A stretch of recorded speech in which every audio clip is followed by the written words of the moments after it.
South Korea is a country of big contrasts. Imagine Seoul, a giant city full of people, cars, and tall buildings. It is very crowded, with smog often in the air. The subway trains are packed. Many people live in a small area, more than in New York City or Rome. Seoul feels like a powerful magnet, pulling everything towards it.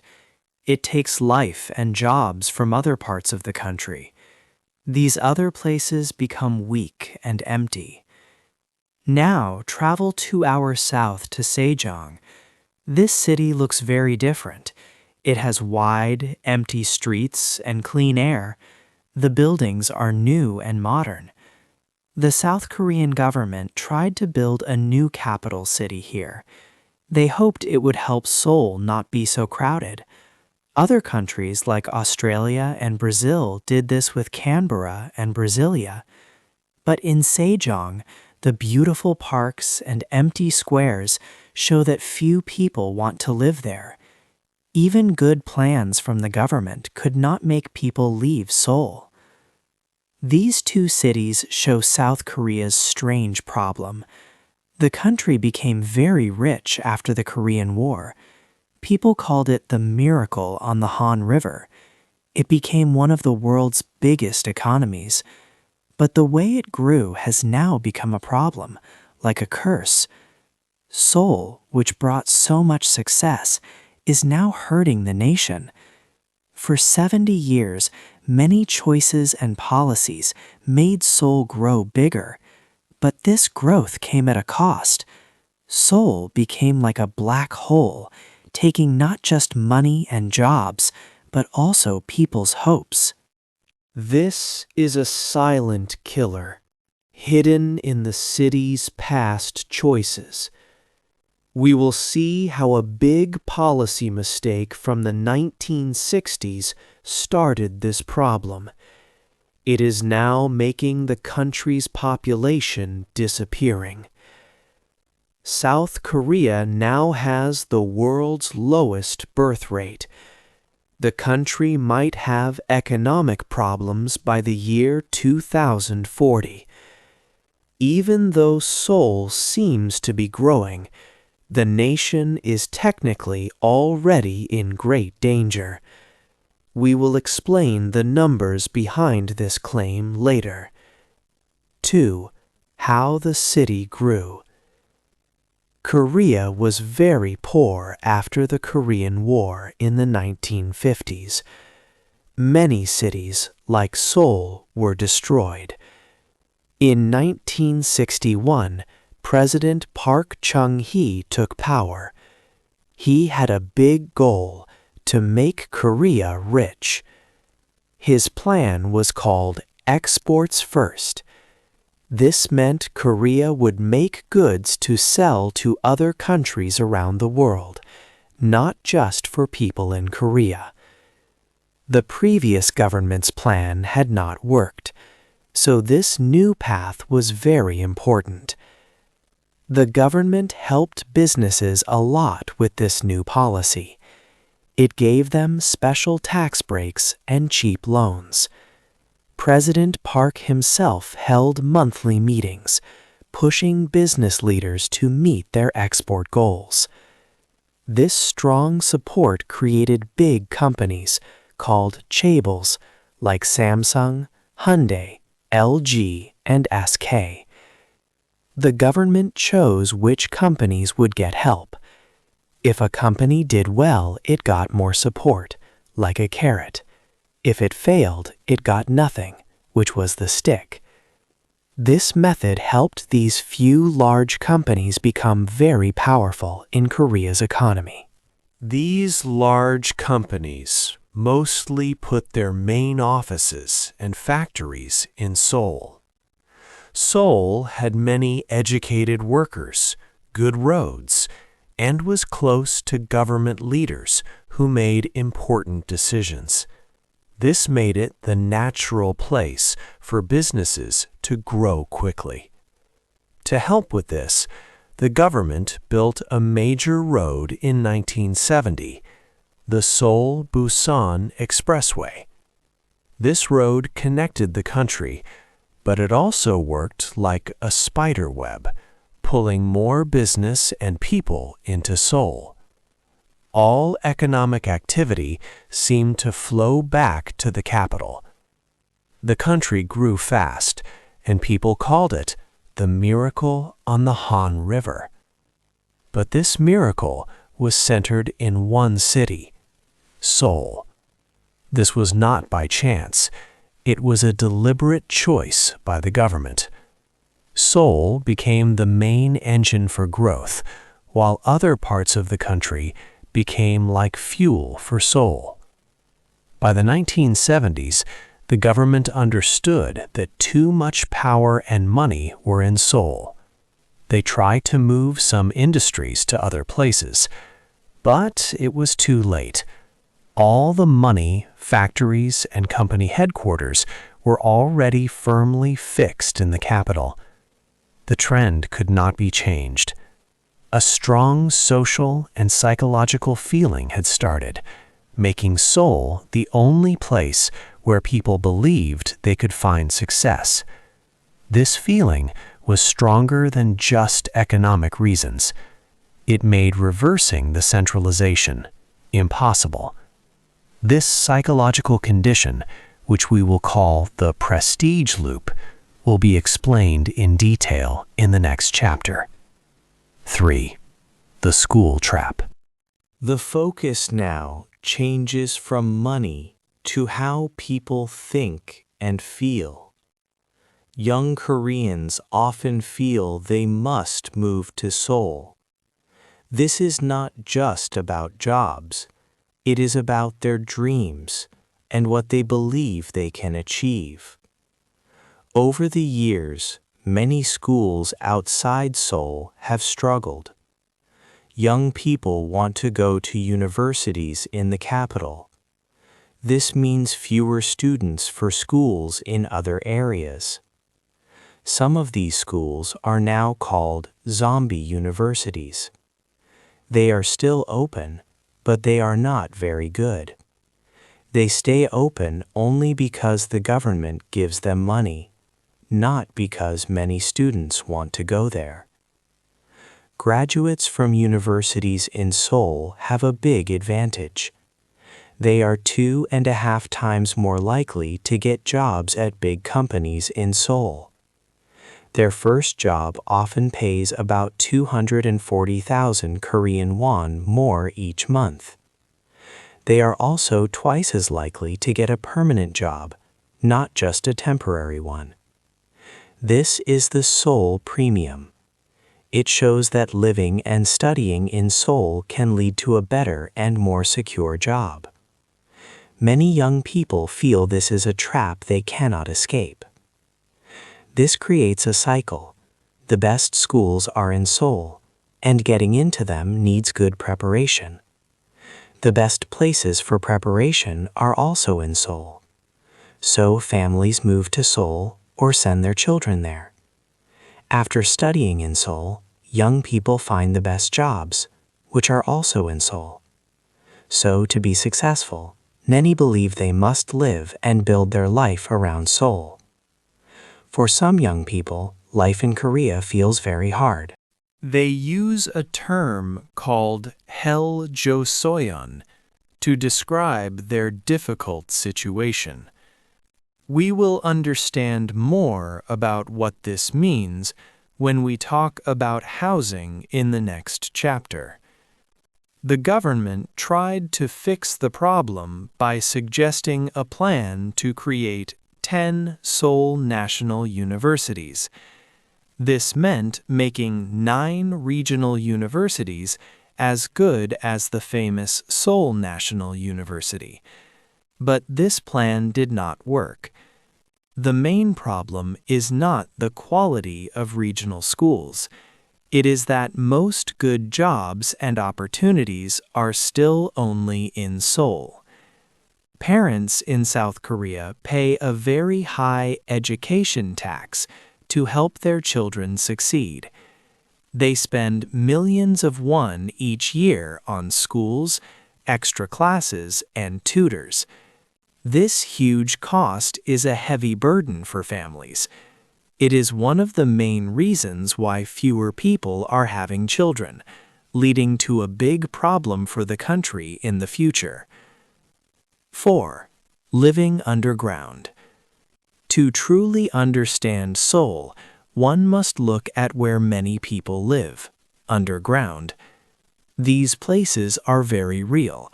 They are not just stories. Many poor people live in banjaha apartments. These are semi-basement homes. They are half below the ground with windows near the street. In the 1970s, the government said new buildings needed basements for safety, like bunkers in case of war. Later, these basements became homes. The film Parasite showed these apartments to the world. They often have problems like bad toilets, no water, or no heat in winter. When it rains a lot, these homes can flood quickly. Even smaller are jokpongs, or peace rooms. These are very tiny, sometimes only 2 or 3 square meters. You can stand, but you can barely lie down. They are technically illegal, but many people use them because they have no other choice. They are often homes for old people, disabled people, or those who lost everything after money problems. Housing is very expensive for everyone in Seoul, not just the poor. A normal apartment costs about 866 million won, which is more than 650,000 USD.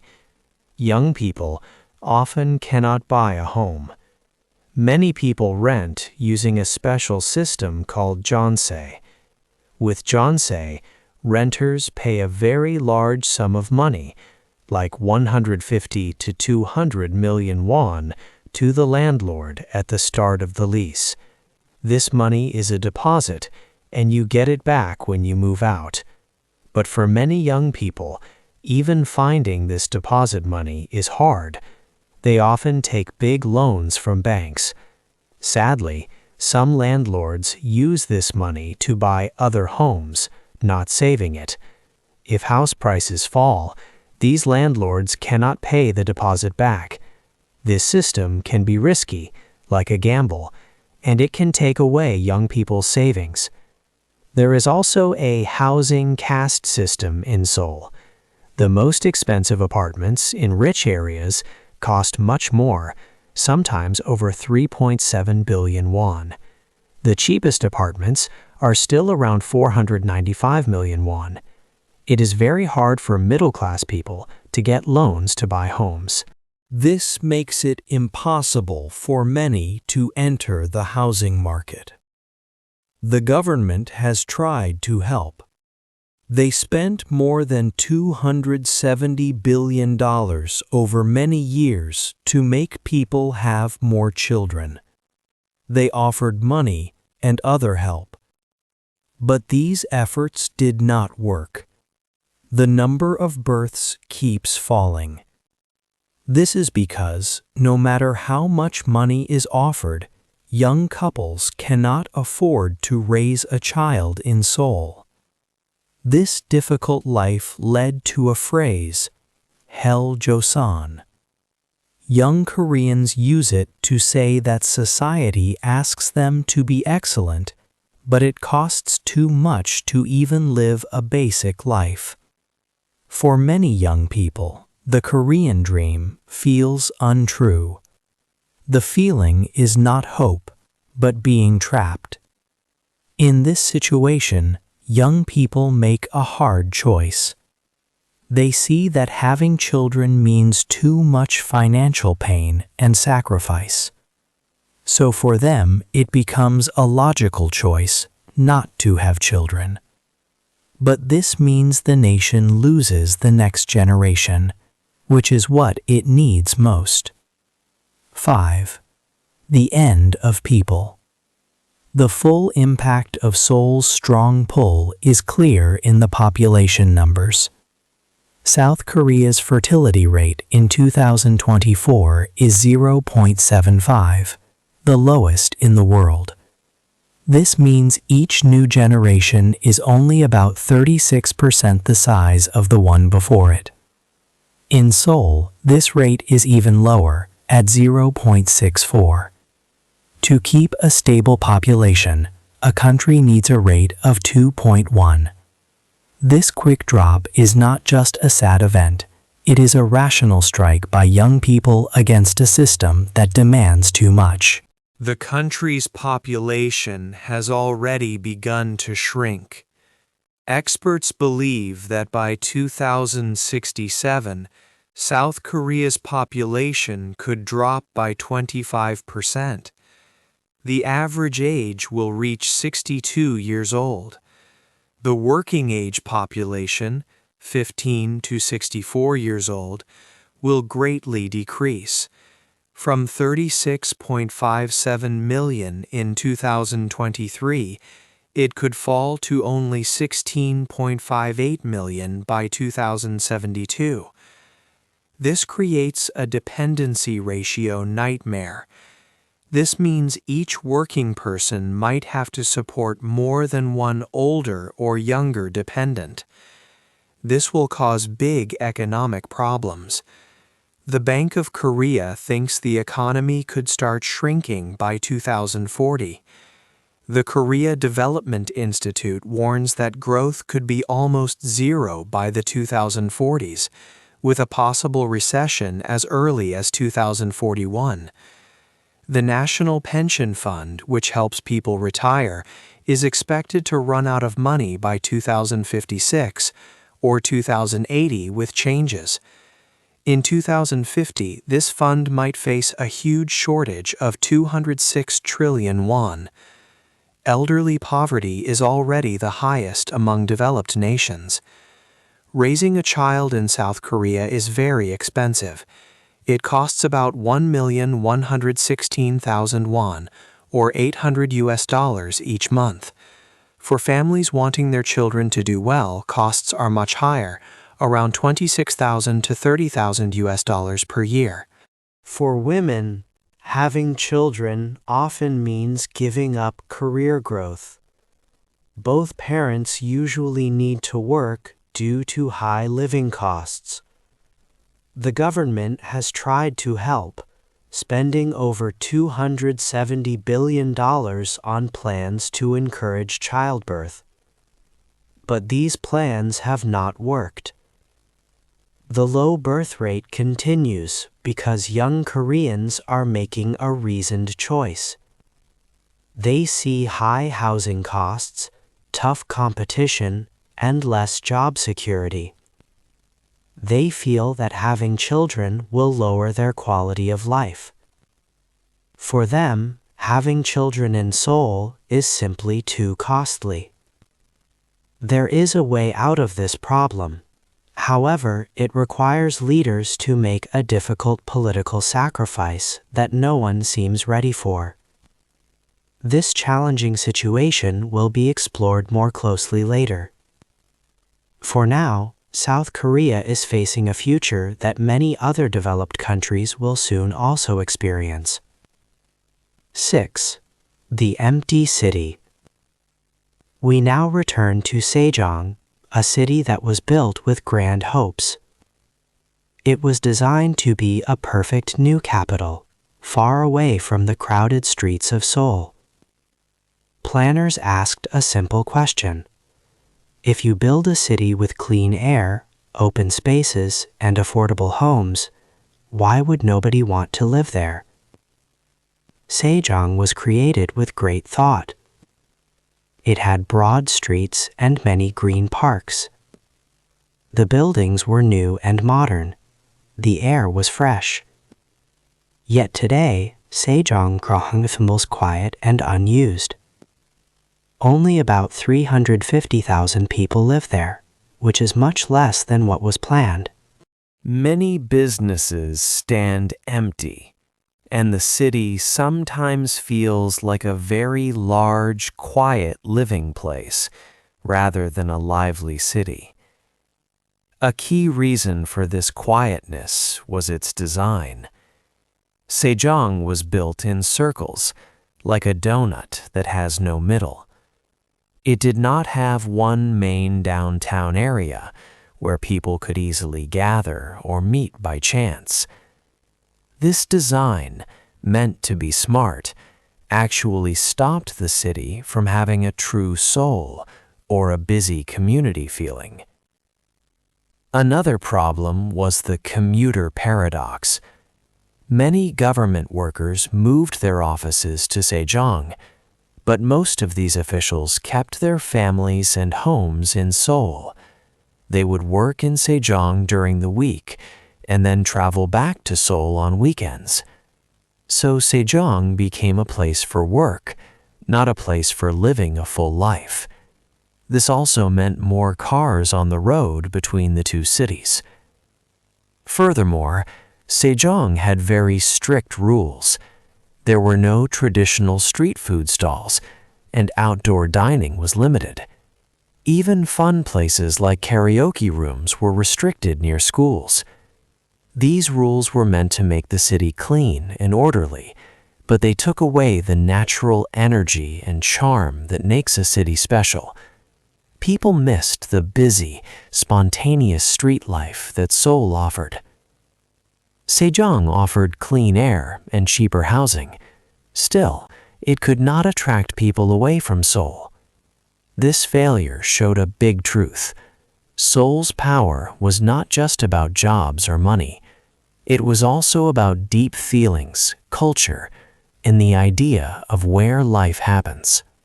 Sejong's empty streets proved that Seoul's strong pull on the nation was more psychological than simply economic. This made fixing the country's main problem much more difficult than anyone had thought. 7. Why no one fixes it. The problem of Seoul's strong pull is not just about city planning or money. It is a political issue, what we call a democratic deadlock. More than half of all people who vote in South Korea live in or near Seoul. This creates a voter trap. Politicians want to win elections.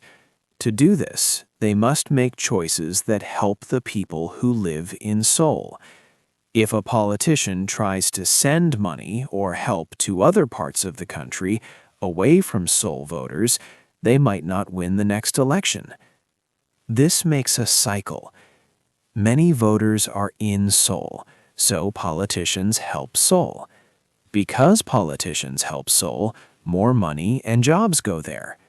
Because more money and jobs are in Seoul, even more people move there. Then an even bigger number of voters live in Seoul. This makes politicians help Seoul even more. This cycle keeps going faster and faster. Outside of Seoul, in other cities and towns, things get worse. Fewer young people stay there. They move to Seoul for school and jobs. But these smaller cities still have roads, hospitals, and schools. There are fewer people to use them, but the cost to keep them open stays high. These areas do not have enough taxpayers to pay for everything. This is like a financial black hole. Money and people leave, and the local areas cannot grow or fix what they have. Many politicians say they want to help regional areas. For example, some talk about making 10 Seoul national universities in other cities. But the main problem is not just that other universities are not good enough. The issue is that almost all important jobs, companies, and famous places are in Seoul. Even if other universities were as good, young people would still go to Seoul for work and a good life. This reveals that South Korea faces a big political problem. The system, which works by the votes of most people, naturally makes policies that help Seoul stay strong. To change this would need big political moves that are hard to do.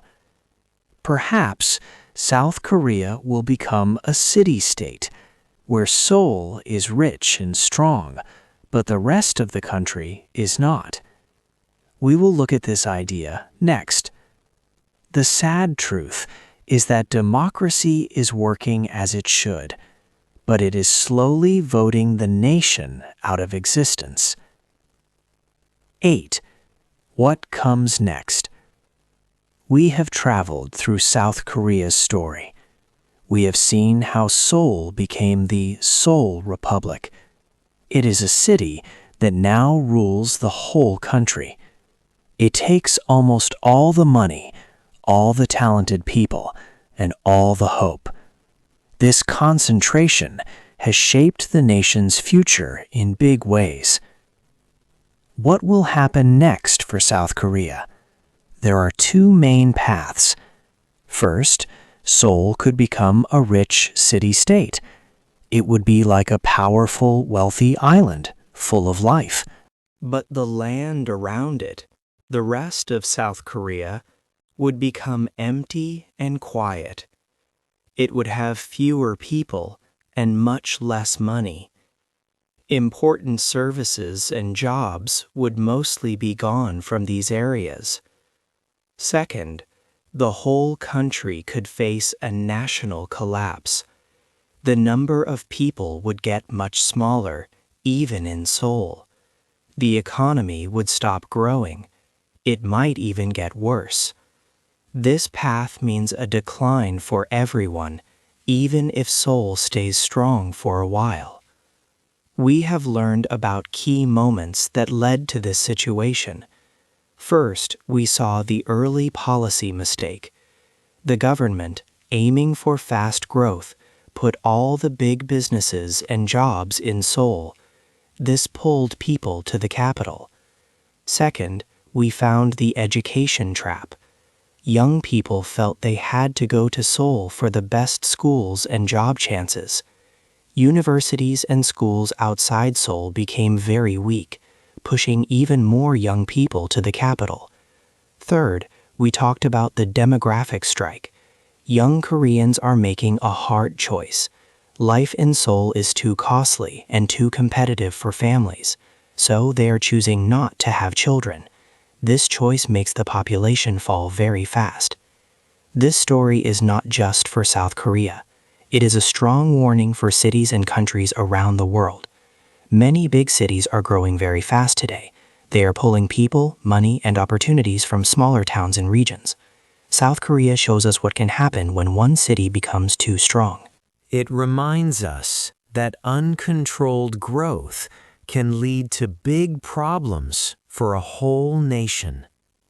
South Korea once achieved a great miracle on the Han River. It quickly changed from a poor country to a rich one. But this miracle created a big, unexpected problem. It makes us think, what does true success really mean for a nation? Is it only about getting rich, or is it about making sure everyone, everywhere, has a chance for a good life? What do you think will happen to South Korea? Can it find a new path to a balanced future? Hey there! Just a second before you go. If you learned something new today, please give this video a like, write your thoughts in the comments, and subscribe to the channel. It only takes a second, and it really, really helps to create even better English videos for you. Your support means the world.